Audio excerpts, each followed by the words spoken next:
네, 인사드리겠습니다. 안녕하세요. 짠맛의 힘, 그리고 치유본능의 저자고요. 고마운 센터 원장인 김은숙입니다. 오늘 주제는 소금과 면역력에 관한 이야기를 좀 해보려고 하는데요. 미리 안내를 충분하게 좀 못 받으신 분들 같은 경우 이제 갑작스럽게 공지를 해드려서 네, 들어오셨을 텐데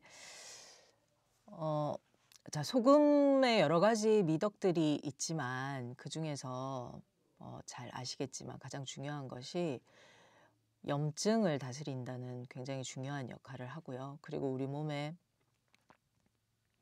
수분을 조절하고 또 유지하고 또 수분을 품고 이동시키는 굉장히 중요한 역할을 하죠. 이 수분이 또 혈액의 기본 가장 중요한 요소다 보니까 이 짠맛의 힘의 책에 줄여서 저희가 짠맛의 힘 이렇게 부르고 있지만 원래 제목은 책 제목이 100년 면역력을 키우는 짠맛의 힘입니다. 그래서 다른 그 어떤 짠맛의 힘의 역할들보다도 중요한 것이 바로 이 면역력, 염증을 다스리는 힘인데요. 오늘 그 얘기를 한번 해보려고 합니다. 네. 자, 면역력이죠.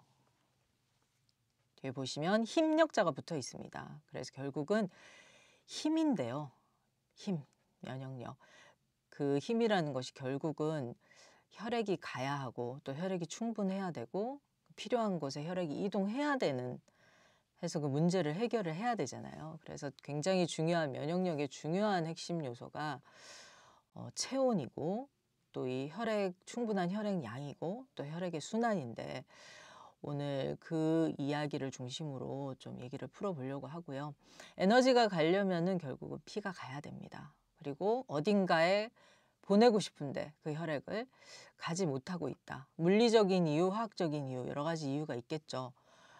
자세가 어디 많이 기울어져 있어서 찌그러져서 어디가 유착이 돼 있어도 그렇고 아니면은 너무 에너지가 좀 딸려서 혈액량이 모자라서 거기를 보낼 수가 없는 상황일 수도 있고요. 아니면 이동하려는 그 길이 너무 좁아서 모세혈관들이 막혀 있고 또 근육의 긴장도가 너무 높고 그럴 때 또 거기에다가 충분한 혈액을 보내지 못하겠죠. 그래서 면역에 관련된 여러 가지 뭐 백혈구의 작용, 림프의 작용 그런 어떤 그 의학에서 이야기하는 여러 가지 건강 의학에서 얘기하는 어떤 지식적인 이야기들은 뭐 찾아보시면 굉장히 많기 때문에 그건 그거대로 또 정보를 찾아서 학습을 하시고 제가 오늘 말씀드릴 내용은 좀 더 직관적으로 우리 몸을 유기적으로 좀 살펴보는 방법으로 좀 이 면역 이야기를 좀 풀어드리려고 합니다. 그리고 너무나 잘 아시겠지만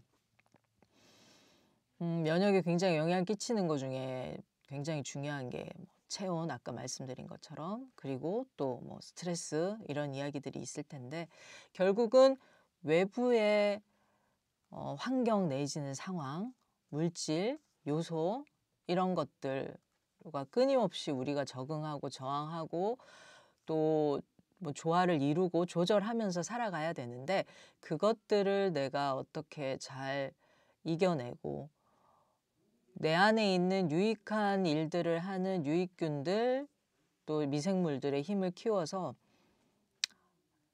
유해한 아이들이 들어왔을 때 잘 이겨낼 수 있을지 그 균형 관계를 좀 살펴보는 게 되게 중요하다는 거 생각을 합니다. 그래서 결국은 이 혈액 굉장히 중요하고요. 이 피 그리고 그것이 순환되는 거. 혈액이 뭐 많으냐 일단은 기본적으로 일을 하려면은 혈액이 좀 충분해야 될 거고요. 근데 그 에너지원 자체가 부족했을 때 싸움을 해야 되는데 혹은 전쟁을 해야 되는데 그 싸움과 전쟁에 동원될 수 있는 자원 자체가 너무 부족하다. 그러면 면역이 떨어질 거고요. 아니면 필요한 곳에 가줘야 하는데 어딘가에 쏠려 있다. 안 내려와 준다. 그럴 때도 제대로 역할을 못 할 거잖아요. 그래서 혈액의 절대 양도 굉장히 중요하지만 그것이 어떻게 순환을 잘 할 수 있을지 그것도 굉장히 중요한 부분이고 결국은 기, 힘이 가려면 이게 막 굉장히 신비스럽고 복잡하고 어려운 것이 아니고 혈액이 가야 된다는 거죠. 결국은 거기에 기가 가는 곳에 혈액이 가야 되고 혈액이 가는 곳에 힘이 만들어지고요. 피가 가야지 거기에 에너지가 실리고 우리가 눈으로 보이는 그 혈액과 함께 이동하는 그 경락상으로 이동하는 기라고 하는 에너지가 같이 실리면서 역할을 제대로 해줄 수가 있다. 그러면은 혈액이 충분한가? 혈액량이 충분한가? 아니면 흐름이 좋은가? 그리고 골고루 분포돼 있나? 이거 좀 살펴볼 필요가 있을 것 같은데 일단 오늘 소금과 면역력이라는 좀 주제를 좁혀서 말씀을 드리려고 하다 보니까 일단 우리 혈액을 만드는데 가장 기본이 되는 게 이제 수분이잖아요. 가장 우리 몸의 70% 이상 또 나이가 들면 좀 비중은 적어지지만 수분으로 이루어져 있는데 일단은 혈액을 만드는 가장 바탕이 되는 게 이 수분이다 보니까 이 수분을 조절하는 거, 수분의 양을 늘리는 거 혹은 불필요한 수분은 짜내고 배출시키는 것 이거 모두가 소금과 아주 중요한 관계가 있습니다. 그래서 혈액량 자체가 좀 낮다. 그럼 에너지가 좀 낮은 상태인 거죠. 그러면 우리 몸이 꼭 필요한 기능 외에는 마치 핸드폰이나 어떤 전자기기가 저전력 모드로 갔을 때처럼 꼭 필요한 기능 외에는 나머지는 작동을 안 하고 좀 꺼두는 거죠. 그래서 생존에 필요한 어떤 활동 내지는 생존에 필요한 에너지 외에 다른 것들은 할 여력이 안 된다. 그러다 보니까 여성들 같은 경우는 뭐 무월경을 한다든지 생리를 막 건너뛴다든가 그런 일이 있을 수 있고요. 이 생식 기능보다 더 중요한 게 지금 현재 내 몸을 유지하고 생존을 시키는 힘이다 보니까 이 저전력 모드로 가게 되는 거죠. 그래서 이 혈액량이 내가 충분히 쓸 수 있는 양이 되는지가 굉장히 중요한데 그 배후에 물과 소금이 있다는 거. 그리고 그 혈액을 이동시키려면 삼투압작용 그리고 전류를 흐르게 하는 전해질의 어떤 역할 되게 중요한데요. 그러려면 또 이 소금의 역할 되게 중요합니다. 그래서 골고루 분포하게 하는 거, 이동시키는 거, 수축을 시키는 거, 짜내는 거 굉장히 중요한 역할을 하기 때문에 뭐 거듭 강조를 안 드릴 수가 없는 거죠. 그래서 다들 아시겠지만 이 면역력 정말 중요한 시대가 됐습니다. 얼마 전에 우리가 뭐 코로나를 거쳤고요.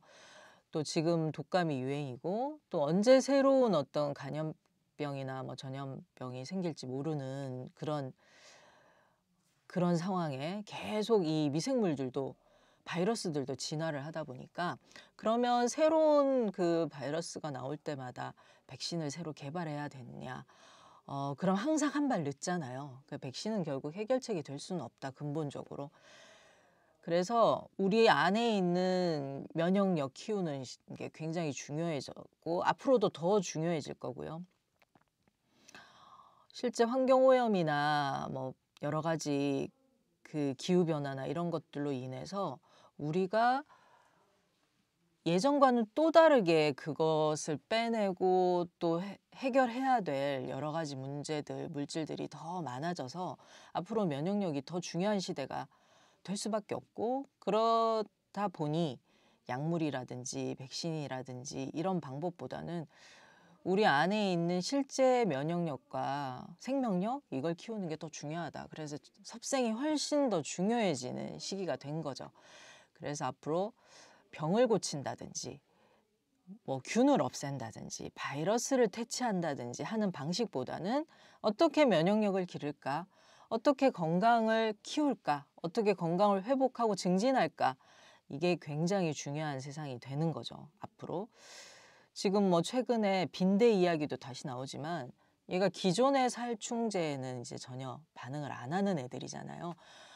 인간과 함께 또 다른 생물들도 끊임없이 진화를 하고 새로운 환경에 살아남으려고 또 적응하면서 더 세져서 나타나다 보니까 그것을 없애는 방향은 한계가 있다. 외부의 어떤 요인을 제거하는 거는 한계가 있다. 뭐 함께 노력을 해야 될 부분이지만, 그래서 우리가 해야 할 일은 각자 내 몸에 원래 타고난 생명력과 면역력 기르는 거, 앞으로 더 중요해질 거라고 봅니다. 그래서 세균, 바이러스, 곰팡이, 결국은 이런 아이들이 늘 우리 곁에 항상 있잖아요. 지금도 우리 손에 뭐 현미경 들여다보면 엄청나게 많은 균들이 사실 있을 거고, 우리 몸 자체가 미생물의 보고, 미생물이 드글드글하는 이 생태계인데 바이러스 늘 함께 생활을 하는 거고요. 곰팡이균부터 해서.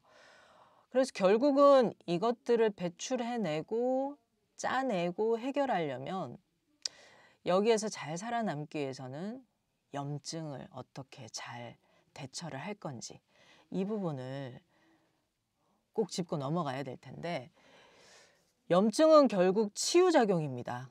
통증을 유발해서 신호를 보내고요. 또 위험 상황을 알리죠.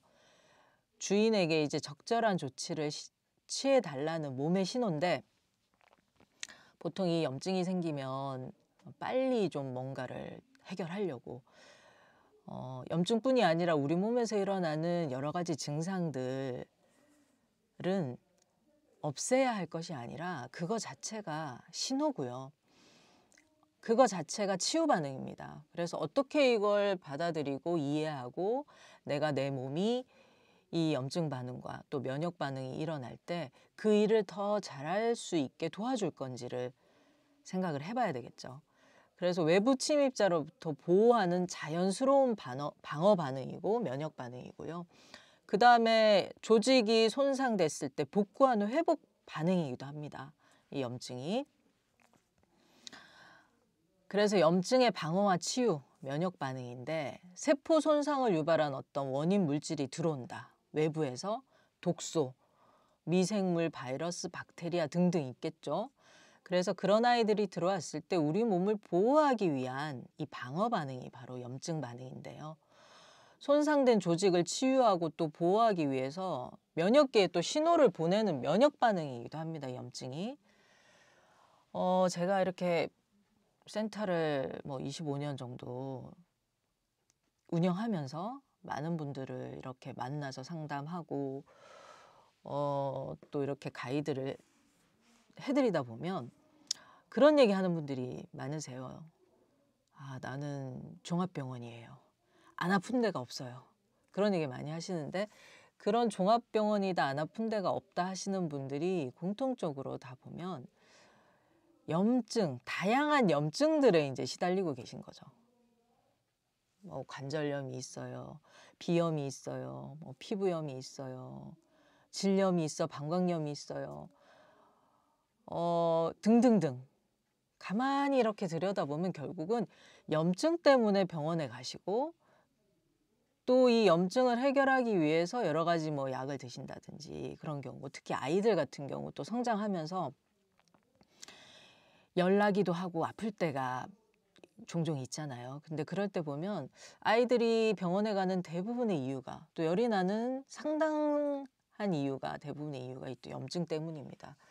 그래서 결국은 어떻게 내 몸이 염증을 좀 잘 해결을 할지, 잘 다스릴지, 다시 복구를 할지가 또 이 면역력하고 아주 밀접한 중요한 우리 몸의 능력 중에 하나잖아요. 그래서 손상된 조직을 치유하고 보호하기 위해서 면역계 신호를 보내는 면역 반응이기도 하죠, 이게.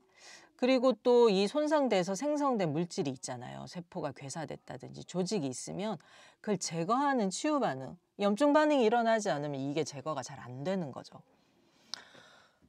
그래서 몸 섭생하시고 이 체온 올리고 운동하고 소금 드시고 이러면서 몸이 좋아지는 과정에서 그런 반응을 보이는 분들이 꽤 많은데, 어떤 분들은 이 자궁 쪽에서 뭔가 이렇게 물질들이 아래쪽으로 이렇게 막 나와서 냉이 갑자기 많아진다든지 뭐가 이렇게 쏟아져 나온다든지 그런 반응이 있으실 수도 있고, 또 피부로 그게 나올 수도 있고, 그래서 손상돼서 괴사가 됐다든지 조직이 상했다든지 그런 거는 치유할 때 밖으로 또 밀어내고 짜내는 반응들이 생깁니다. 그래서 이제 필요한 호전 반응도 있고 또 뭔가를 잘못하고 있어서 호전 반응이 아니라 이렇게 균형이 깨진 상태에서 나오는 반응도 있는데 전반적으로 몸이 좋아지면서 생기는 호전 반응들 중에 그렇게 밖으로 뿜어내는 반응들이 일시적으로 나올 수 있습니다. 그렇게 해야지 청소가 되고 정리가 되니까요. 근데 만약에 염증이 일어나지 않으면 인식을 할 수가 없는 거죠, 우리 몸이. 상처도 치유되지 않고요. 손상된 조직은 그냥 영구 병변으로 남아있을 수밖에 없는데 이 염증 반응이 일어나기 때문에 해결을 할 수가 있다. 그러니까 되게 중요한 면역 반응이라는 거죠, 이 염증 반응이. 그래서 염증이 있을 때 이거 어떻게 하면 좀 빨리 없애지?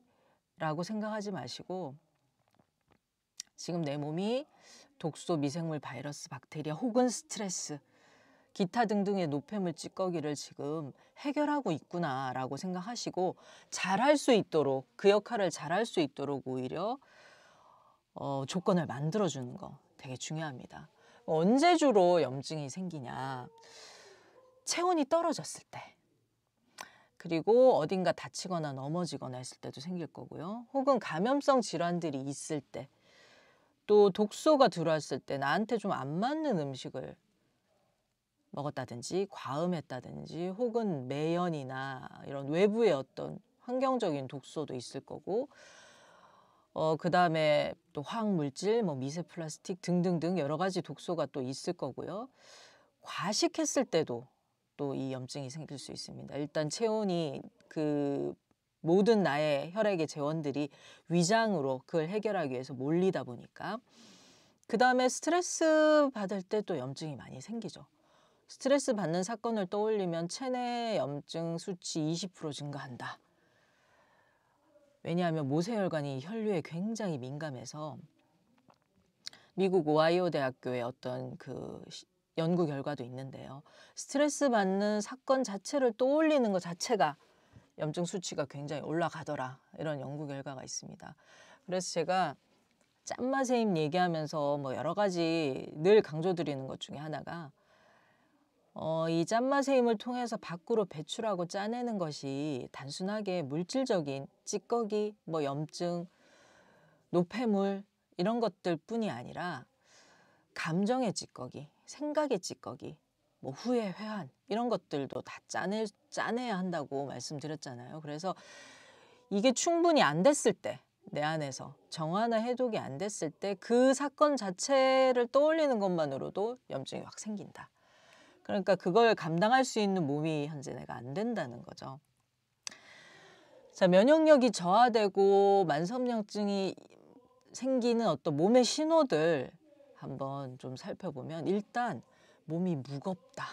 많이 경험하시는 것 중에 그다음 쉽게 피로하고 피곤하고 자도 이게 개운하지 않은 반응 어떤 상황들 있으시잖아요. 그다음에 여러 가지 통증과 저린증이 생기는데 그런 얘기 많이 하시거든요. 뭐 여기 아팠다 저기 아프다 하루는 여기 아프고 하루는 저기 아프고 아픈 데가 돌아다녀요. 이런 얘기 많이 하시는데 여기저기 아픈 거죠. 그리고 여기저기 저리고 찌릿하고 혹은 쎄하고 시리고 이런 반응들. 찌릿하고 시리거나 콕콕콕콕 찌르는 거나 때로는 욱신욱신하거나 이것이 염증이 있다는 신호기도 하고 면역력이 좀 떨어지고 있다는 신호기도 하거든요. 그 다음에 두통이나 복통, 통증이 또 여러 군데 좀 있을 수 있고 그리고 또 잠이 잘 안 온다는 거. 이것도 중요한 신호 중에 하나입니다. 잠이 잘 안 오거나 수면의 질이 떨어지거나 이거는 또 악순환이 되는 것이 잠을 또 잘 못 자다 보니까 또 면역이나 면역 반응이 낮아지고 면역력이 떨어지고 우리 몸에 회복할 수 있는 반응들이 회복 능력이 떨어지다 보니까 그러면 또 염증이 더 생기는 거고요. 염증이 잘 안 낫는 거고 치유가 잘 안 되는 거고 또 그게 안 되다 보니 또 잠을 또 못 자는 거. 이게 이제 악순환이 되는 거죠. 그 다음에 소화가 잘 안 된다든지 잘 체한다든지 이런 것도 만성염증 신호 중에 하나입니다. 면역력이 떨어지고 있는 신호고요. 대사작용이 잘 안 된다는 거죠. 아까 앞에 말씀드린 흐름, 혈액의 순환이나 흐름이 잘 좋지 않다. 특히 어떤 분들이 그러냐면 몸이 뭐 전반적으로 다 얼음장 같은 분은 없을 거예요. 문제는 열이 고루 분포가 안 되는 거죠. 그래서 속 체온이 되게 떨어지면서 몸을 중심으로 횡격막을 중심으로 해서 위쪽으로 약간 이 가슴하고 머리 쪽은 과도하게 열이 쏠려 있고 그 아래쪽 장기들이나 소화기, 생식기 그리고 엉덩이, 하체 이런 데는 충분하게 또 혈액이 잘 안 가서 이 분단 상황에 놓인 분들 있잖아요. 그런 분들이 이 면역력이 떨어질 가능성 굉장히 크고 그다음에 만성염증에 시달릴 확률이 되게 높아지는 거죠. 일단은 고루순환이 안 되면서 열이 손끝 발끝까지 모세혈관 말단까지 잘 가지 않는다. 그래서 쏠려 있는 곳만 쏠려 있다 보니까 열의 분포, 힘의 분포가 일정하지가 않은 거죠. 그 다음에 여러 가지 자가 면역 질환들이 생기고 가래 같은 거 잘 낀다. 이 가래가 낀다는 게 몸의 진액들이 끈적해지는 거죠.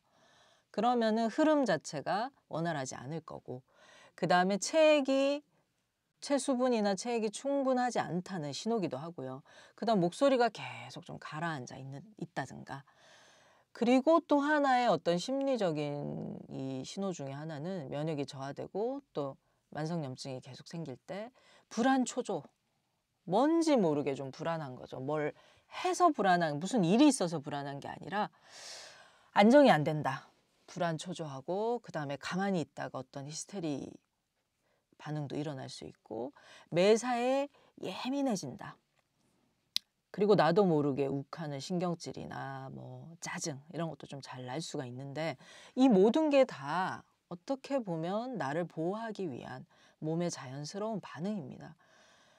어떤 거에 굉장히 내가 예민해진다는 건 그걸 다른 사람들보다 더 민감하게 느끼기 때문이잖아요. 그래서 소음에 되게 내가 예민하다. 그러면 누가 옆에서 뭐 이야기를 하고 있다. 그럼 그 정도는 내가 감당이 된다. 내가 충분히 내 안에서 처리가 된다 했을 때는 뭐 그냥 넘어갈 수 있는데 그렇지 않을 때 굉장히 거슬리는 거죠. 그러니까 소리도 거슬려. 어떤 감각도 거슬려.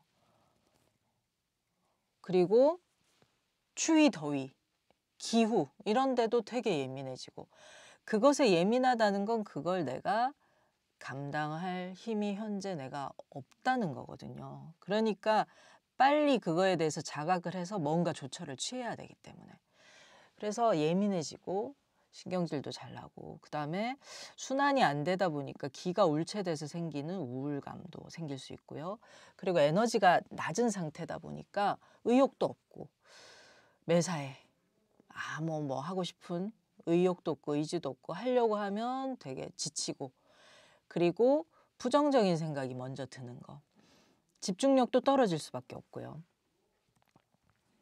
그래서 아까 말씀드린 이 기운이 위쪽으로 쏠려 있는 경우 골고루 열 분포가 되지 않는 경우에 이 면역이 떨어질 수밖에 없죠. 열이 골고루 가 있고 혈액이 분포가 골고루 돼 있다가 어떤 일이 생겼을 때 그쪽으로 순간적으로 혈액을 쏠리게 해서 염증도 해결하고 외부의 침입자도 해결하고 이렇게 해야 되는데 그렇지가 않고 위쪽으로 쏠려서 웬만하면 내려오질 않는다. 이런 상황. 그러면 그런 상황에서 뭔가 스트레스 받거나 걱정거리가 생기거나 생각이 많아지면 더 위로 과도하게 이 음양의 밸런스가 깨지는 거죠.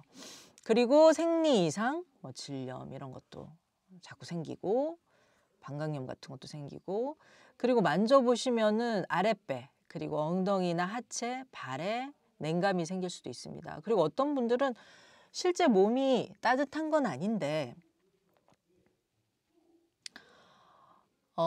발이 뜨겁다. 그래서 열이 많은 줄 아는데 우리 몸이 많이 식잖아요. 그러면 우리 몸은 항상 항상성을 유지를 해야 되기 때문에 속이 차면 겉으로 열을 뜨겁게 만들어서 체온을 일정하게 유지하려는 어떤 반응들을 보입니다. 그래서 어떤 경우는 겉만 뜨겁고 발바닥은 뜨거운데 피부 표면은 뜨거운데 사실 속은 냉한 그런 경우가 많죠. 그래서 그런 분들은 본인이 또 열이 많은 걸로 착각하고 오히려 몸을 식히거나 뭐 찬 걸 드신다든지 그래서 면역이 더 약해지는 그런 악순환이 또 생기기도 합니다. 비염도 더 심해지고. 그다음 불필요한 살이나 지방이나 이제 좀 비만이 있다. 이것 또한 면역이 좀 저하돼 있고 염증이 생길 수 있는 그런 상황이라는 건데 불필요한 살이 거기에 붙어 있다는 건 순환이 잘 되지 않기 때문에 내 나름대로 보온 덮개를 덮고 있는 상황이거든요. 그래서 어딘가에 내가 살이 쪄 있다는 거는 불필요하게 그 부분을 보호할 필요가 있다는 거죠. 내 몸의 입장에서는. 그래서 몸의 입장에서 거기에 보온 덮개를 덮어서라도 그쪽을 순환시키는 데 도움을 주려고 하는 거라서 복부에 살이 쪄 있다. 아, 그러면 그쪽이 배가 차고 냉하다는 거고 팔뚝에 살이 쪄 있다. 위쪽에 심장, 소장, 경락이죠. 여기는. 심장, 소장 쪽 약하다는 거. 그리고 옆구리살, 다른 데는 괜찮은데 옆구리살 어떤 분은 이렇게 타이어 끼운 것처럼 배둘레물로 돼 있는 경우도 있는데 그쪽에 살이 쪄 있다는 거는 간담 기능, 간하고 쓸개 그쪽이 기능이 좀 잘 안 된다는 거죠. 그리고 허벅지나 뭐 유방, 복부 이런 데는 위장이 식어 있다는 거고 그래서 불필요한 살이나 지방 껴 있다는 거는 그쪽으로 순환이 안 되는 거라서 이것 또한 면역이 떨어지고 있는 만성염증에 시달릴 수 있는 가능성이 있는 그런 상황입니다. 그러면 어떤 생활 습관들이 과연 면역력을 좀 저하를 시키나? 너무나 잘 알고 계시는 일단 쉬지 못하는 생활. 쉬는데 힘이 필요하다라고 말씀드리면 많은 분들이 쉬려면 힘을 빼야지 무슨 힘이 필요하냐. 쉬는데도 힘이 필요하냐 이런 얘기 하시는데 쉬는데 힘이 필요합니다. 쉬는 힘이 필요하죠. 쉬는 힘이 부족한 분들은 계속 무언가를 하려고 해요. 계속 무언가를 안 하고 있으면 좀 불안하다.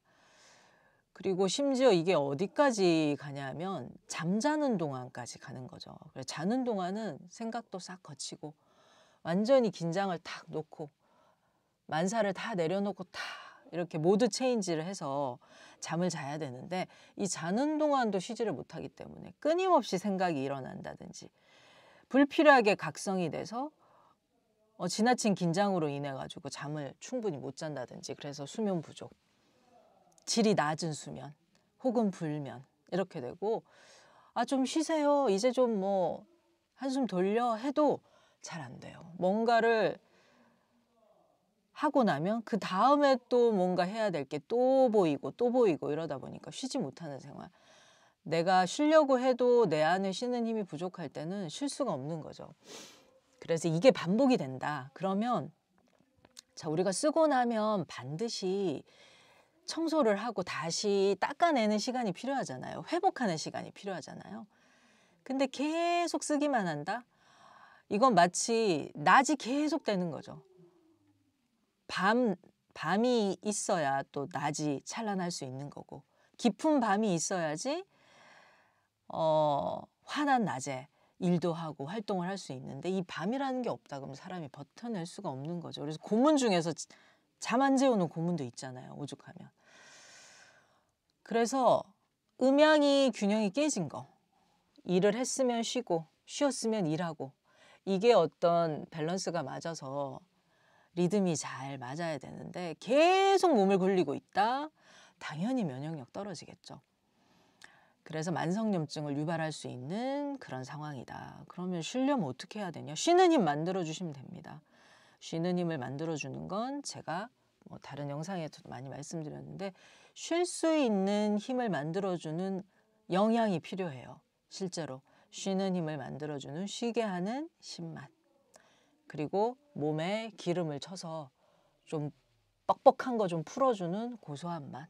이런 음식들이 나도 모르게 땡기고 먹고 싶고 맛있게 느껴지는 거죠. 그래서 그런 음식들로 영양도 하시고 그리고 충분하게 수면도 취하고 간하고 쓸개, 경락 간경, 담경이 지나가는 부분들을 풀어주시는 거. 운동을 통해서 풀어주고 따뜻하게 보온을 해서 풀어주고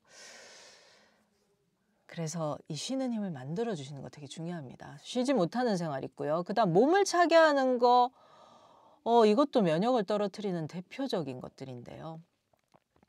찬 음료, 찬 과일, 찬 물 이런 실제 냉장고에서 꺼낸 찬 것들 뭐 당연히 떨어뜨릴 거고 그리고 의외로 많은 분들이 이 속옷 중에서 특히 여성분들이 배꼽 거의 한 배꼽 아래 정도까지 좀 높이 올라온 속옷을 입으셔야 되는데 우리 할머니들 입는 속옷 같은 거요.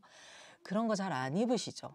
거의 이렇게 좀 거의 걸쳐지는 그런 아래에 걸쳐지는 이런 옷들이 많다 보니까 그런 속옷 또 꽉 끼는 속옷 통풍이 잘 안 되는 옷들 순환을 잘 못 시키는 그런 이제 꽉 끼는 옷들이나 그런 소재들 이런 것도 몸을 좀 차게 하는 거고요. 그 다음에 수면 습관도 또 몸을 또 차게 하는 것 중에 하나고 그리고 몸이 단순히 찬 거 먹고 뭐 그런다고만 되는 건 아니고 움직이지 않아도 몸이 식겠죠. 뭔가 생각은 많은데 움직이지 않는다. 이것도 몸을 식히는 것 중에 대표적인 겁니다. 그 다음에 스트레스, 기혈이 머리로 쏠려서 순환장애가 생기는 거. 이거 너무 당연한 일인데 우리가 뭔가 걱정거리가 생겼다, 고민거리가 있다, 신경 쓸 일이 있다면 그걸 해결하기 위해서 머리 쪽으로 확 순간적으로 피가 쏠리는 거죠. 그래서 우리 열받는다. 뭐 이런 상황. 그리고 계속 걱정하면서 여기서 계속 파장이 만들어지니까 피가 마르는 상황. 피가 마르면 몸으로 잘 안 가죠. 여기만 과도하게 쏠려 있고. 그러면 당연히 몸에서 여러 가지 혈액을 보내서 해결해야 될 일들이 해결이 잘 안 된다. 그러다 보니까 순환 장애가 일어날 수밖에 없고요. 그 다음에 의외로 좀 놓치고 있는 것 중에 하나가 과식인데요. 이 과식도 몸을 굉장히 식히고 면역력을 떨어뜨리는 것 중에 하나입니다. 왜냐하면 내가 처리할 수 있는 것 이상 지금 많은 음식이 들어왔다. 그러면 순간적으로 내 에너지가 기혈이 그쪽으로 다 쏠리는 거죠. 위장으로 쏠리면서 다른 곳은 무방비 상태. 그래서 중간중간 곳곳에 이게 방어막이 뚫리는 상태가 됩니다. 그래서 과식하고 나서 뭔가 많이 먹고 나서 오히려 감기 몸살이 온다든지 체하고 나서 감기 몸살이 온다든지 이런 경우 많으시잖아요. 뭘 안 먹어서 뭐 감기 독감 온다기보다는 과식하고 나서 이런 경우 굉장히 많거든요. 왜냐하면 위장으로 혈액이 다 쏠려 있는 동안 다른 곳이 무방비 상태가 되기 때문에. 그리고 운동을 안 하거나 걷지도 않고 평소에 거의 몸을 안 쓴다든지 아니면 너무 해도 이 면역력이 떨어질 수 있는 거죠. 운동을 너무 해서 몸을 혹사시킬 때 그럴 때도 떨어질 수 있습니다. 그리고 지나친 노동이나 활동 그리고 항생제나 소염진통제 과다 사용 또 대표적으로 면역을 떨어뜨리는 것 중에 하나인데 병원은 굉장히 여러 곳을 가시잖아요. 피부과, 정형외과, 뭐 내과, 이비인후과. 근데 결국은 약은 비슷합니다. 항생제 아니면 소염진통제, 스테로이드거든요. 그러면은 가는 곳마다 어떻게 이제 약을 먹다가 보면 결국은 과다하게 되는 거죠. 그리고 고혈압, 당뇨약 등 만성질환 약들이 또 면역을 많이 떨어뜨려요. 이거는 나중에 또 자세하게 좀 설명을 드리고요. 몸이 원하지 않는 또 내 몸에 맞지 않는 음식을 또 계속 먹었을 때 나름 내가 건강에 좋다고 생각하면서 머리로 먹는 거죠. 생각으로. 많은 분들이 이게 입맛대로 먹는 거 그러면 건강해진다는 거 좀 그거 조금 받아들이기 힘든 것 같다. 이런 얘기 하시는 분들이 있거든요.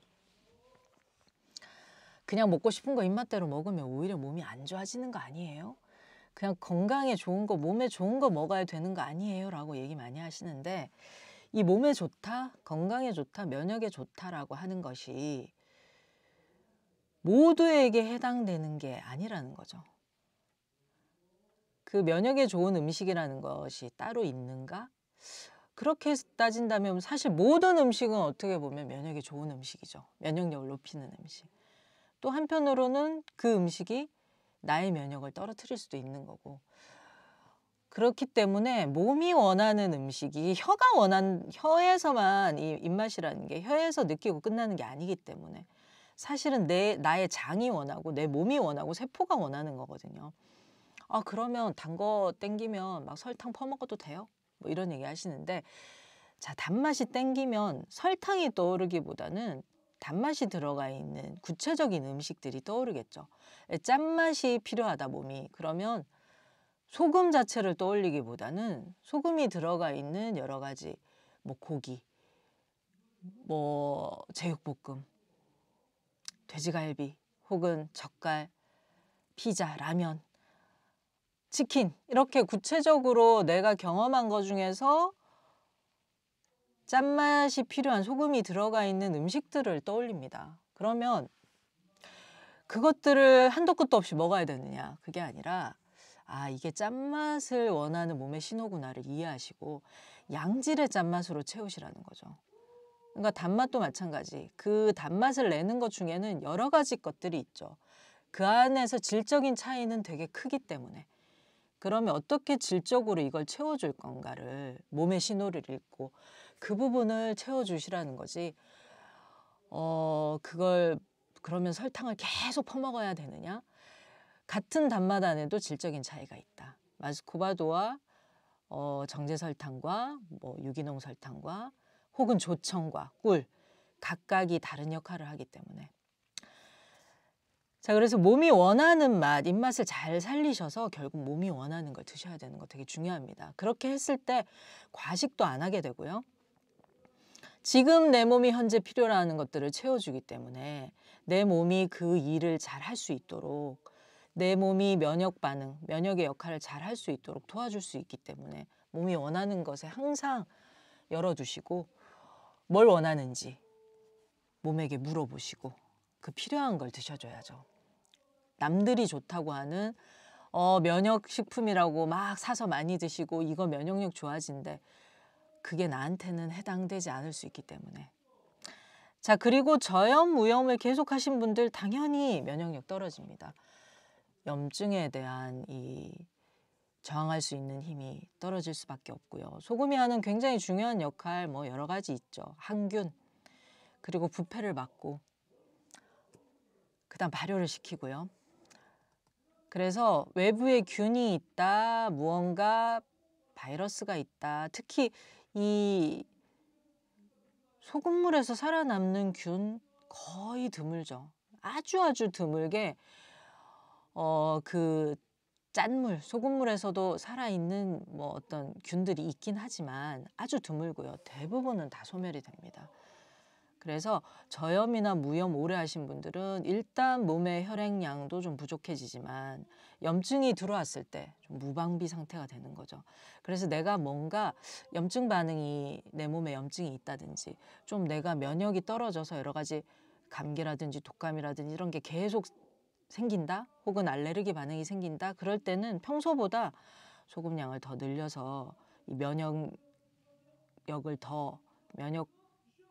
반응이 더 활발하게 잘 나올 수 있도록 도와주는 거 중요하고요. 면역 저하의 원인 스트레스 너무나 잘 아시겠지만 이게 단기적으로 스트레스 받는 건 괜찮은데 지속적으로 계속되면 결국은 이걸 해결할 수 있는 자원이 고갈되기 때문에 면역력이 떨어질 수밖에 없다. 그리고 거듭 강조하지만 이 면역의 핵심 중에 핵심이 체온입니다. 그래서 이 환절기 때 몸 되게 안 좋아지는 분들 많으시고 그 다음에 꼭 몸살을 한다든지 우울감이 심해진다든지 또 여러 가지 정신적으로 불안해진다든지 증상들이 막 나오는 경우가 많거든요. 가만히 들여다보면 이 환절기에 그런 일들이 많이 생깁니다. 그럼 왜 그러냐? 환절기라는 건 특히 일교차가 커진다든지 그 다음에 이제 이 대기의 환경이 바뀌잖아요. 그럼 내 몸의 입장에서는 거기에 맞춰서 체온도 올리고 다시 세팅을 해야 되는데 평소에 충분하게 에너지가 있어. 골고루 그게 흐름이 좋아. 그러면 이걸 되게 자연스럽게 넘어갈 텐데 그렇지가 않으면 이 체온을 유지하고 항상성 유지하는데 에너지를 굉장히 많이 쓰게 되거든요. 그럼 다른 거 할 여력이 없어지죠. 그래서 우리는 항온동물이고 온열동물이다 보니까 체온 유지에 엄청난 에너지를 씁니다. 뭐 우리가 먹고 있는 70% 이상을 열 만드는 데 쓴다라고 할 정도로. 근데 평소에 저체온이고 또 이 체온이 막 들쭉날쭉한 일교차가 큰 거를 감당할 수 있는 몸이 내가 안 된다 했을 때는 거기에 에너지를 다 쓰느라고 나머지 에너지 쓸 수 있는 게 딸리는 거죠. 그러다 보면 면역세포의 기능이라든지 이런 것들이 좀 저하되면서 온도 변화에 적응하기 위한 활동량이 늘어나면서 다른 데로 보낼 수 있는 에너지량이 부족해지죠. 그러니까 체온은 되게 중요합니다. 그래서 평소에 내가 저체온이 되지 않도록 충분하게 혈액량 만들고 순환을 시켜놓으면 이 부분은 잘 넘어갈 수가 있다. 그래서 혹시 몸이 이제 냉증이 있는 분들, 냉기가 있는 분들은 반드시 이건 해결을 하고 넘어가야 된다. 어떻게 해결하느냐? 일단은 외부에서 이때는 열을 좀 넣어주는 것도 필요하거든요. 내 안에서 자가 발전시키는 건 늘 해야 될 거지만 일시적으로 이렇게 냉기가 확 들어왔을 때는 적극적으로 냉기를 좀 빼줘서 체온을 올려주는 거 필요합니다. 그래서 반신욕이나 뭐 족욕이나 찜질을 한다든지 뭐 또 소금방에 간다든지 이렇게 해서 체온을 좀 끌어올려줘서 냉기를 빼주는 거 되게 중요하죠. 근데 이게 오랫동안 해소가 안 되고 굉장히 오랫동안 냉기가 쌓여 있었다. 그러면 그거만큼의 시간이 또 필요하겠죠. 그래서 이 냉기로 인해서 처음에는 그냥 여러 가지 증상들만 나오다가 나중에는 물질의 변형이 일어나죠.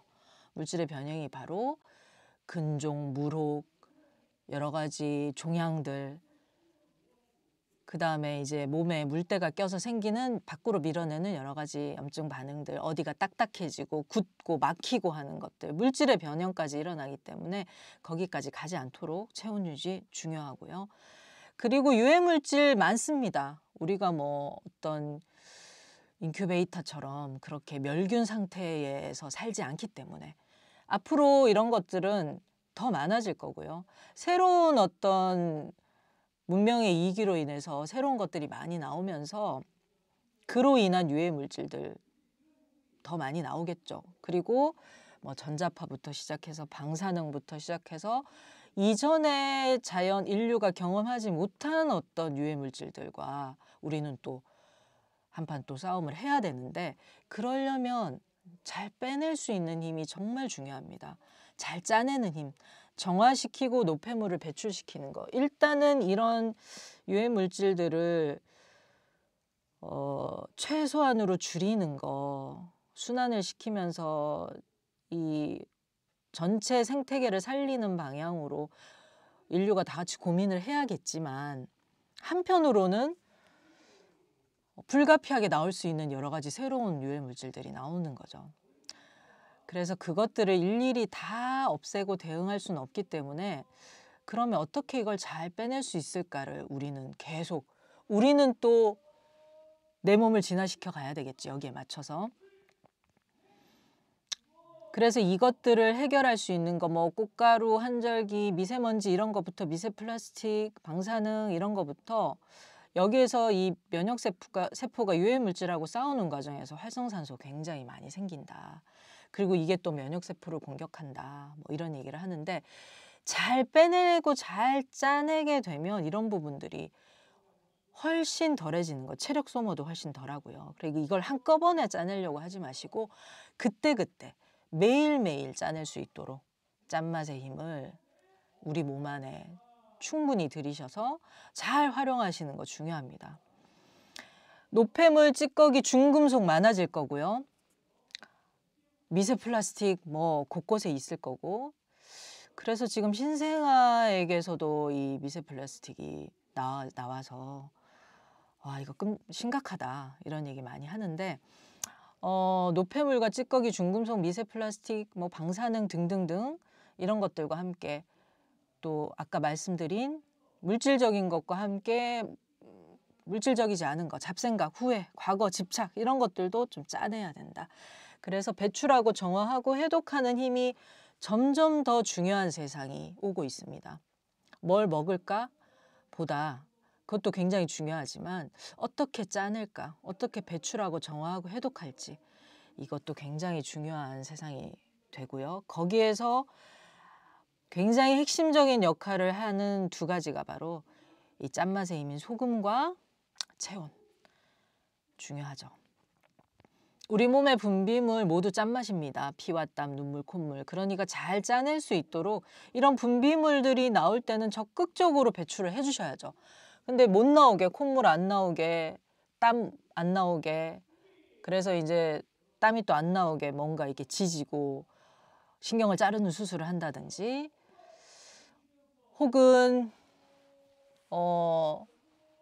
콧물이라든지 눈물이라든지 이런 것들, 또 혹은 뭐 여러 가지 배설물 분비물들을 자연스럽게 배출하지 못하게 하는 여러 가지 약물이라든지 뭐 시술이라든지 이런 것들은 정말 사실 위험하고요.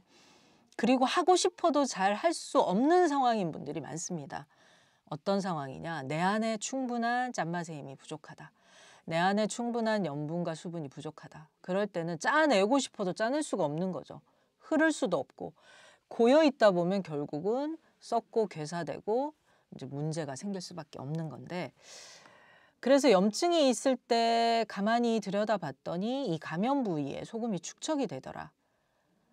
그 연구 결과 셀 메타볼리즘이라는 그 논문으로 연구 결과가 이제 나와 있는 논문이 있는데요.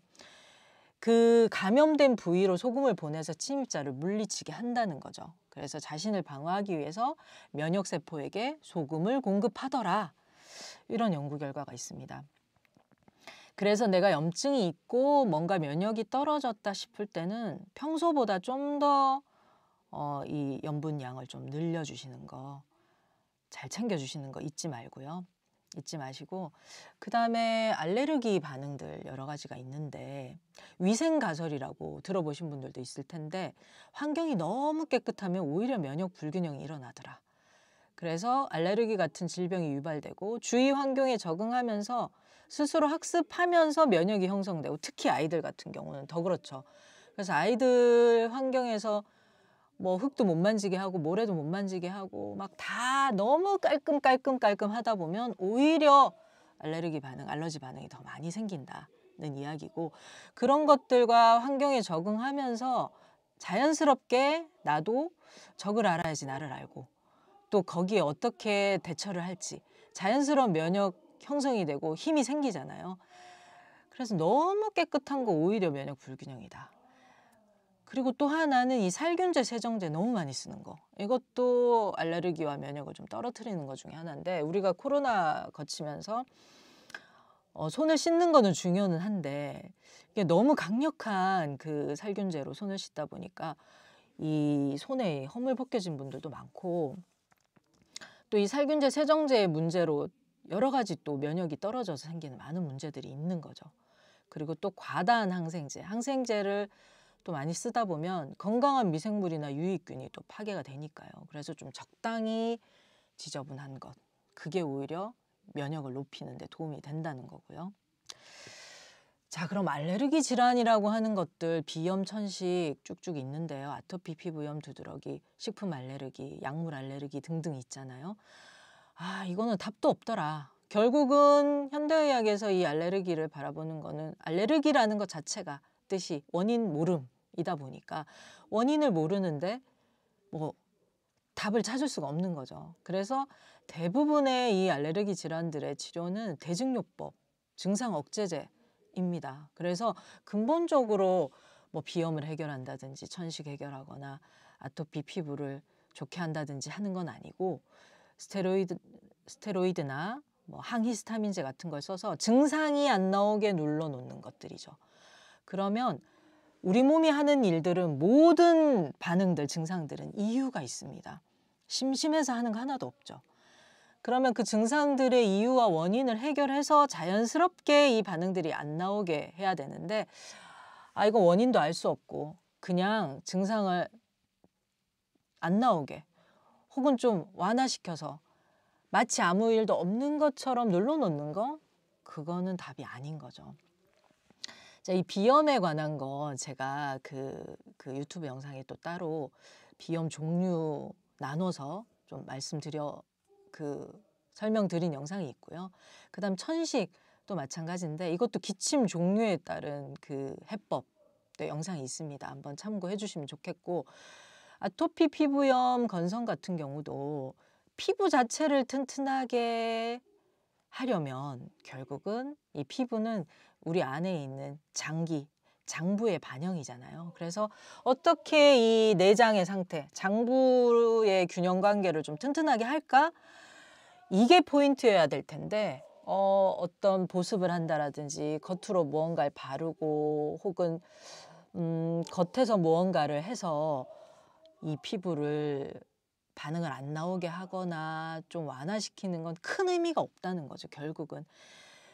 그래서 가려울 때는 순환을 시키고자 하는 몸의 반응입니다.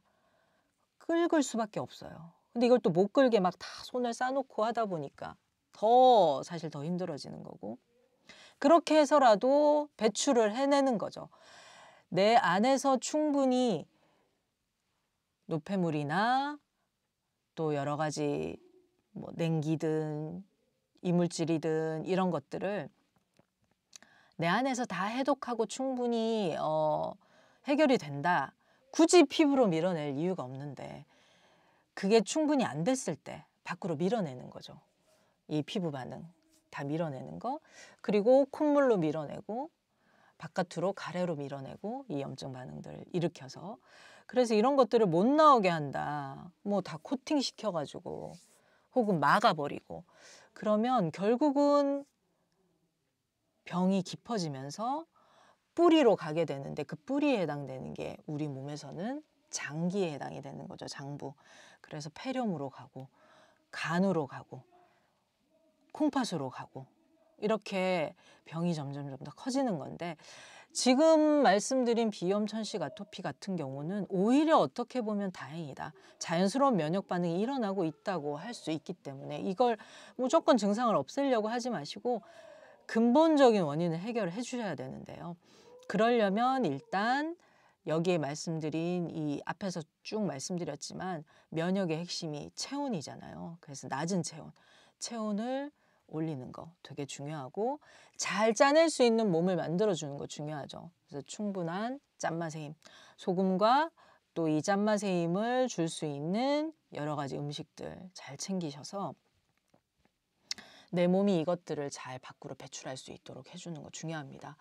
그래서 두드러기, 식품 알레르기 이런 것들 다 이제 해당이 되고요. 그리고 우리가 건강검진도 많이 하고 병원도 많이 다니면서 특히 이제 우리 부모님들 자주 가시잖아요.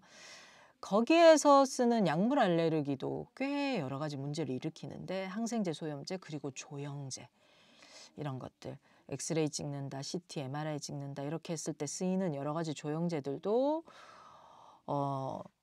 면역을 좀 떨어뜨리면서 알레르기 반응을 많이 일으킵니다. 그리고 우리가 외부 환경과 이제 기후에 내가 어떻게 좀 대처하느냐 이게 사람마다 좀 다른데요. 어떤 분들은 습한 건 참 좋아. 난 비 오는 건 좋은데 건조하면 되게 힘들어. 이런 분들이 있는가 하면 난 쨍하고 건조한 건 좋은데 꿉꿉한 건 못 참겠어. 그래서 그런 어떤 특정 기후에 내가 잘 못 견디고 유독 힘들어하는 게 있죠. 그게 바로 내 안에 있는 요 힘을 만들어내는 장기하고도 관련이 있는데 바람이 좀 힘든 분들, 이 간담이 약한 분들은 바람이 굉장히 싫어서 선풍기 바람 싫고 그다음에 바람이 좀 심해지면 막 눈에 눈물도 나고 그다음에 그때 바람으로 인해서 감기도 들고 독감도 들고 이게 되게 좀 그 부분의 면역이 좀 떨어져 있는 거죠. 민감하게 느끼는 거죠, 내가. 그다음 심장이 약한 분들은 열에 굉장히 민감합니다. 화. 그리고 위장이 약한 분들은 습기에 굉장히 민감해서 꿉꿉한 거 못 참고요. 날씨가 습하면 컨디션 굉장히 안 좋아집니다. 그리고 폐대장, 폐가 약한 분들은 건조한 게 되게 힘들고요. 신장방광, 콩팥이 약한 분들은 이 뼈나 골수, 이 힘이 딸리다 보니까 추위에 굉장히 약해서 삭신이 쑤시는 추위, 속이 막 떨리는 추위, 그리고 실제 뼈도 약하고 그래서 신장방광이 약한 분들은 이 추위에 굉장히 민감하고요. 그 다음에 이 심포삼초라고 하는 조절력, 생명력이 이제 약한 경우는 이 모든 이 기후변화에 다 민감합니다. 추우면 추워서 싫어, 더우면 더워서 싫어, 환절기는 환절기라서 싫어. 그래서 내가 조절력과 힘이 좋아지고 이 장기들의 힘이 꽉 들어차 있으면 추우면 추운 대로 좋고 더우면 더운 대로 좋고 비 오면 비 오는 대로 건조하면 건조한 대로 다 괜찮은 거죠. 왜? 감당이 되니까요. 그래서 그걸 감당할 수 있는 힘을 만드는 게 되게 중요하다. 그 다음에 면역 반응 중에 하나고 또 많이 걱정하시는 것 중에 하나가 열에 대해서 좀 말씀을 드리면 열은 굉장히 자연스럽고 정상적인 반응이고요. 결코 질병이 아니죠, 이거는. 근데 이제 열나면 걱정을 많이 하시다 보니까 특히 아이 키울 때 걱정 많이 하시잖아요. 열은 질병을 일으키는 미생물이나 병원균들 이런 아이들이 다 사실 열에 취약한 애들이고 우리 몸이 체온이 낮았을 때 이 체온이 낮은 거에서 활성화되는 균들이 주로 그 병원균들, 문제를 일으키는 균들이 다 이 저체온에서 활성화되는 애들이다 보니까 이런 병원균들은 모두 열에 취약한 아이들입니다. 그래서 열은 질병으로부터 몸을 지키기 위한 자연스럽고 정상적인 면역 반응인데요. 그래서 우리가 감기 몸살에 막 열도 나고 그러면 일단 열 나면 안 된다고 막 해열제 쓰시잖아요. 그럼 해열제 문제가 뭐냐? 감기 등 바이러스하고 외부의 균과 내 몸이 지금 교전 중, 열심히 전쟁 중이라서 우리 몸이 스스로 온도를 올려서 열을 내면서 문제를 막 해결하고 있는데 이때 해열제를 복용한다? 어떻게 될까요? 몸이 너무 황당할 뿐만 아니라 혼란스러워집니다. 지금 싸움을 하기 위해서 일부러 열을 막 끌어올리고 있는데 그러면 마치 전쟁하고 있는데 무기 다 뺏어버리는 그런 꼴인 거죠. 그러니까 몸의 면역 체계는 혼란이 되고 면역계가 오히려 파괴되고 그러다 보면 또 내 몸은 안 돼. 문제 해결해야 되니까 또 열을 올리고. 그래서 아이들 키울 때 이제 해열제 써보시면 열이 금방 떨어지는 것 같은데 또 오르죠. 밤 되면 또 오르고 그 다음날 또 오르고. 웬만하면 그래서 해열제는 쓰지 마시라. 근데 지금 병원에 가거나 뭐 질병 치료할 때 보통 해열제와 진통제를 보통 남용을 많이 하죠. 그러다 보면 감기가 오래 갑니다. 그냥 정말 이렇게 뭐 가래로 막을 거 뭐로 막는다고, 호미로 막을 거 가래로 막는다고 그 감기라는 이 면역 반응 자연스럽게 해서 오히려 면역 몸살 잘 앓고 나서 면역 높일 수 있는 체온 끌어올려 줄 수 있는 절호의 기회였는데 그때 해열제 쓰고 진통제 쓰신다 그럼 오히려 잔병 치레 많아지고 비염이나 천식, 아토피 등 알레르기 질환으로 이어질 수 있죠. 그래서 아토피나 이 비염 상담을 하다 보면 예전에 아이가 어렸을 때 열이 한번 많이 난 적이 있다. 그때 병원에서 뭐 치료받고 이렇게 하고 그리고 나서 아토피가 생겼다. 의외로 그런 얘기 많이 하는 분들이 계신데 그 열을 잘 못 다스렸을 때 저렇게 만성적인 걸로 만성염증으로 가는 거죠.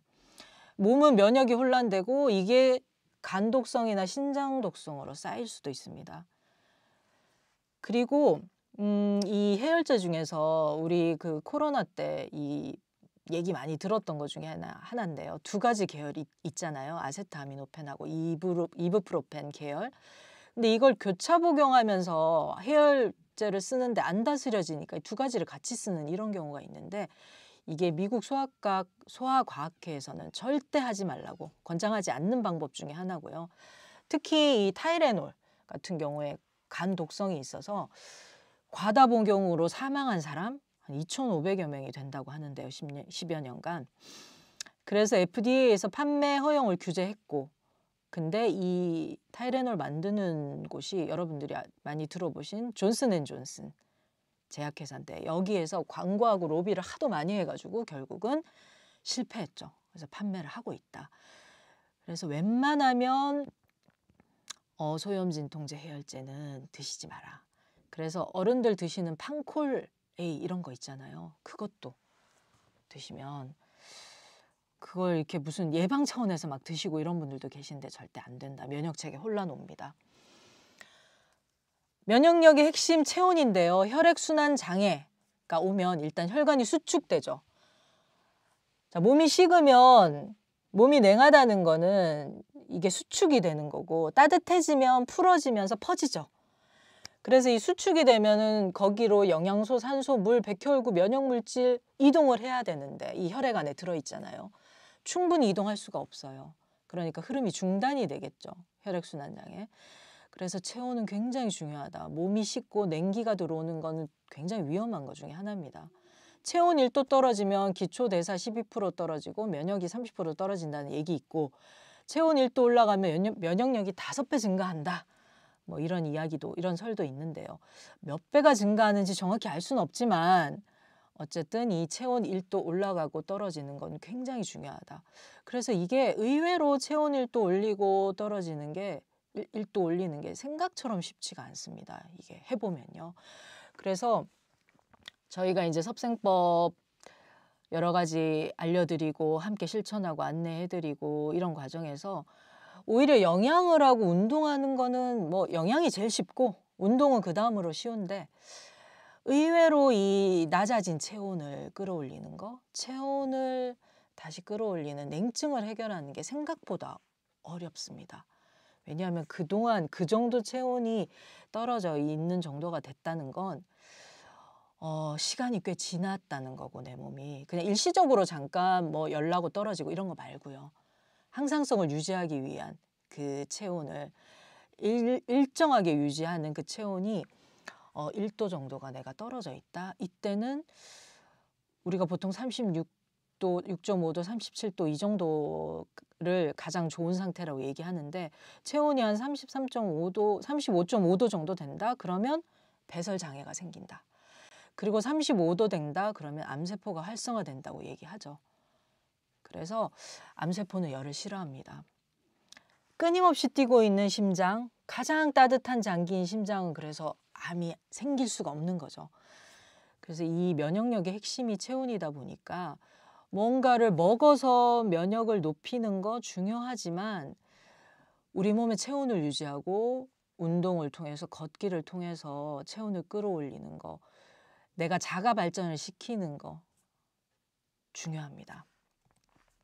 그리고 또 잘 자는 것도 좀 중요하죠. 자는 동안 찌꺼기를 해결을 해야 되니까.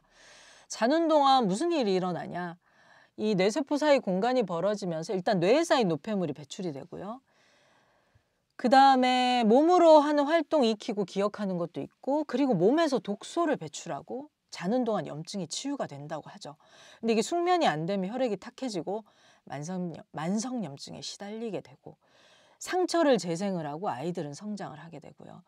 근데 지금 많은 분들이 이거 숙면을 취하지 못하는 분들 되게 많거든요. 그리고 요즘은 또 이게 더 심한 게 스마트폰. 너무나 늦게까지 깨어있을 수밖에 없는 상황, 환경이 또 계속되다 보니까 예전에는 뭐 전기 이런 거 없을 때는 밤 되면 자야 되잖아요. 깜깜해지니까. 그래서 잠을 안 잘 수가 없고 낮에 또 계속 몸을 쓰고 일하고 하다 보니까 그냥 골아떨어져서 잘 수밖에 없는데 지금은 몸 쓰는 것도 부족해지고 머리는 많이 쓰고 생각은 많아지고요. 그리고 곳곳에 전자기기들, 거기에서 나오는 전자파들 이거 내가 배출하고 닦아내고 또 해독해야 되는데 심지어 자는 동안도 우리 방 안에 여러 가지 전자기기들이 있잖아요. 그래서 그것도 숙면을 방해하는 것 중에 하나. 그리고 자려고 하는데 불빛도 너무 많고 또 늦게까지 또 폰 보시는 분들도 많고 이 모든 것들이 다 숙면을 방해하고 이 숙면이 방해되면 곧 면역력이 떨어질 수밖에 없고 체온이 유지가 안 된다. 왜? 혈액이 탁해지잖아요. 청소가 안 되죠. 그러면 탁해지고 끈적한 혈액으로 이동이 잘 안 될 거고 산소가 공급이 안 될 거고 면역물질이 전달이 안 되는 거죠. 그래서 이 자는 시간은 회복하고 맑고 깨끗하게 새로워지는 시간입니다. 중요하죠. 잠은 뇌에 쌓인 노폐물을 씻는 과정이기 때문에 이 충분히 잠을 자는 거 면역과 아주 밀접합니다. 자, 그러면은 면역력 키우는 섭생법 정리를 해드리면서 전체적인 그 총정리를 한번 해드릴게요. 일단은 영양 중요합니다. 우리가 면역력을 키우는 어떤 약, 무슨 어떤 주사 이런 거가 있다기보다 힘이잖아요. 힘을 만들려면 잘 먹어야죠. 음식이 중요하죠. 나의 이 혈액을 만드는 원료가 바로 내가 먹은 곡기, 음식을 소화, 흡수, 분해해서 그걸 가지고 에너지로 쓰는 거잖아요. 땔감이 들어가야죠. 그래서 중요하죠. 이 영양이 제일 중요합니다. 근데 이 식사는 내팽개치고 오히려 이게 뭐 면역에 좋대, 저거 먹으면 면역에 좋대, 이런 특이하고 아주 뭐 새롭고 이런 거 찾아다니지 마시고 일단 식사를 잘 챙기는 거 중요합니다. 그러면 식사 잘한다는 건 과연 뭔가? 자, 식사에 음양이 있다고 말씀드렸죠. 그래서 주식과 부식이 있는데요.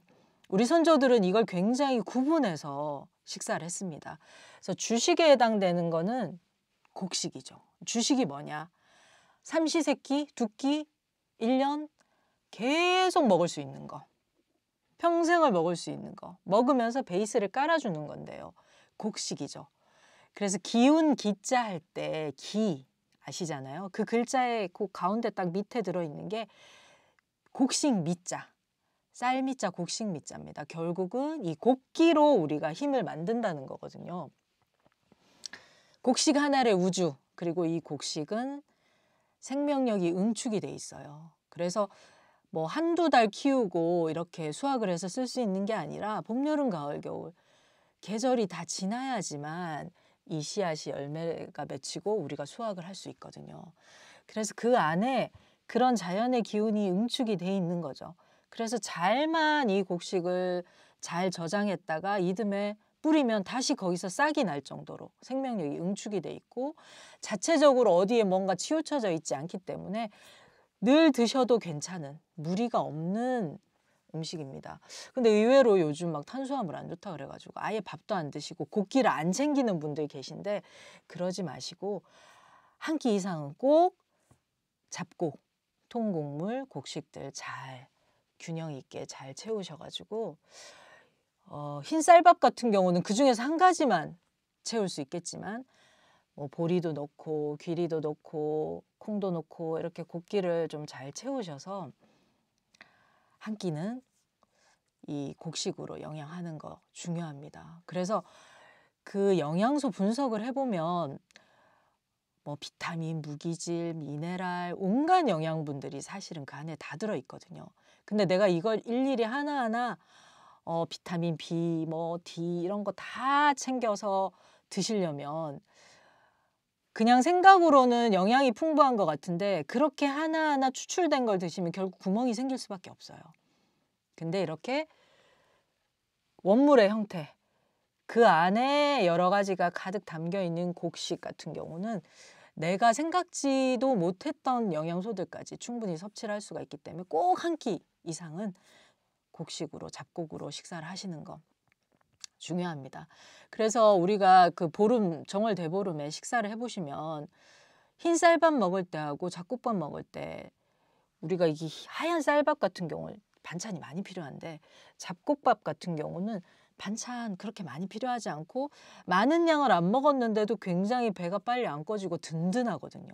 그게 이제 서로 다른 곡식들이 주는 힘이기 때문에 잘 챙기시는 거, 그래서 주식을 잘 챙기는 거 중요하고 그 다음에 입맛대로 드시라는 거. 이 입맛은 단순히 혀에서만 느끼는 게 아니라 내 몸이 원하는 몸맛입니다.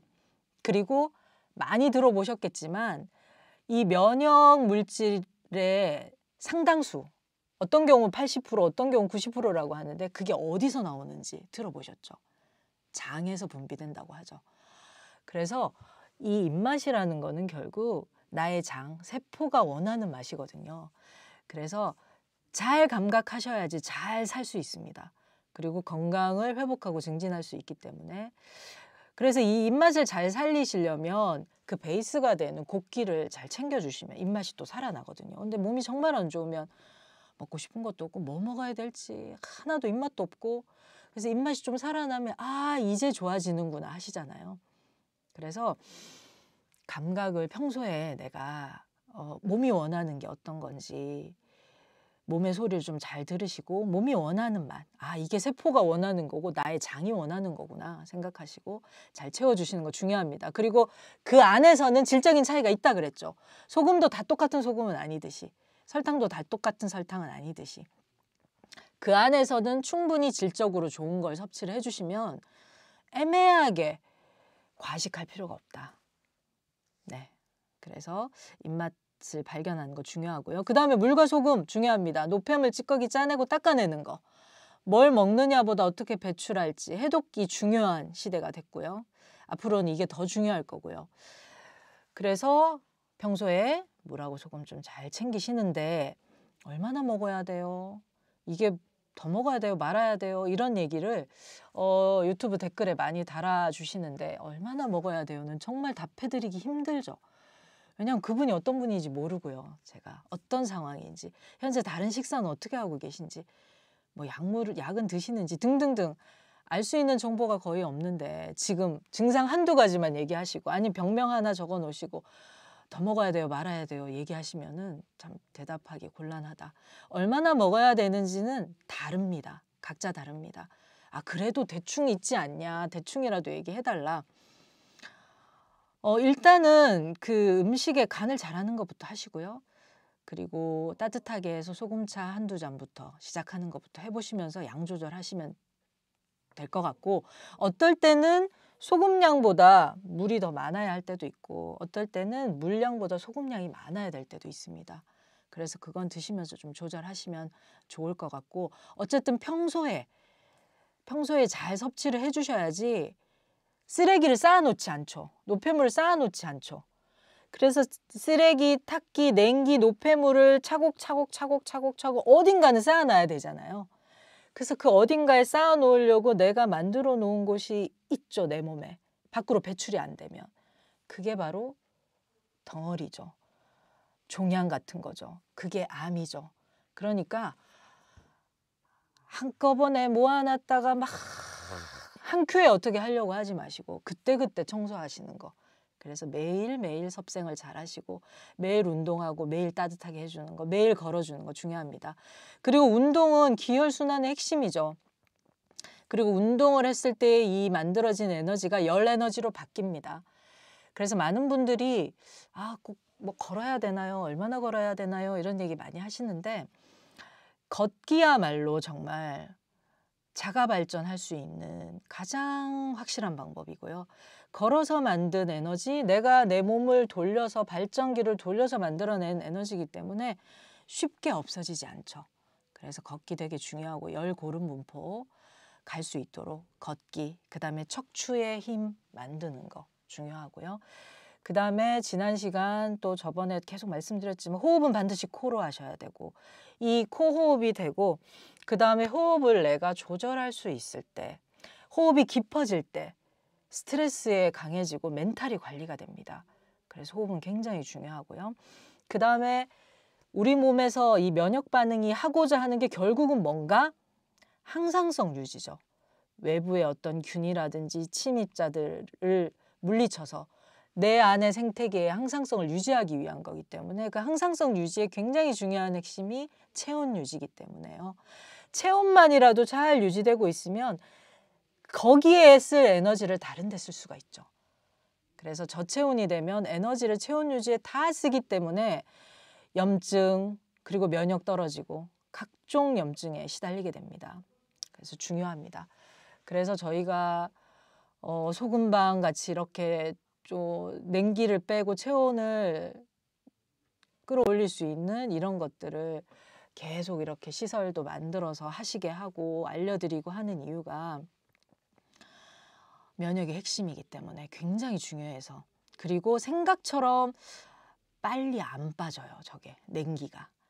시간이 좀 필요합니다. 그래서 족욕도 좋고 반식욕도 좋고 꾸준히 집에서 하실 수 있는 그런 것들 하나 마련을 하셔서 해주시면 좋겠고, 기회가 되고 시간이 되시면 나오셔서 또 이렇게 집중적으로 냉기 빼는 것도 하나의 방법이고요. 그리고 자연의 흐름 따라 낮에는 걷고 햇볕 좀 많이 받으시고 밤에는 어둠 속에서 자고 쉬고 노폐물 깨끗하게 청소하고 중요하죠. 이게 원활하게 됐을 때 면역력 당연히 높아지고 염증 치유가 빨라집니다. 너무 당연한 얘기 아니에요 하는데 실제 이렇게 잘 못하고 계시잖아요. 잠자는 시간도 되게 늦어지고 잘 때도 뭔가 스마트폰의 불빛이라든지 여러 가지 불빛들에 시달리고 계시고 계속 어떤 파장에 시달리고 있고 낮에 햇볕 생각처럼 많은 분들이 이렇게 낮에 충분히 햇볕 받지를 못하고 계세요. 주로 실내에서 일을 한다든지 밖에 나가는 시간도 많이 부족하고 걷는 시간도 부족하다 보니까 그래서 낮에 점심때나 이럴 때 일하고 있는 중간에도 나가서 광합성을 꼭 하고 오세요. 단 몇 분이라도. 걸으면서 하시면 더 좋고. 네, 이런 것들이 바로 이제 섭생이고요. 섭생은 결국은 나를 건강하게 하는 방법이고 면역력을 키우는 방법입니다.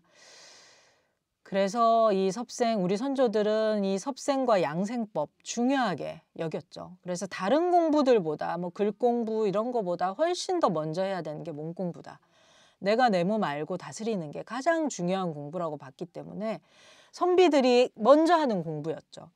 그래서 태계 이황부터 해서 이 유명한 그 큰 업적을 이룬 선비들은 이런 섭생의 원리에 양생의 원리도 다 통달한 분들이거든요. 그래서 자기 몸을 스스로 돌보고 관리하고 예방하고 또 주변의 사람들이 어딘가 탈이 나거나 그랬을 때 거기에 처방도 해주고 어떤 그 조언도 해주고 그래서 실제로 건강으로 다시 갈 수 있도록 유도도 길을 또 이끌어주는 그런 분들이었는데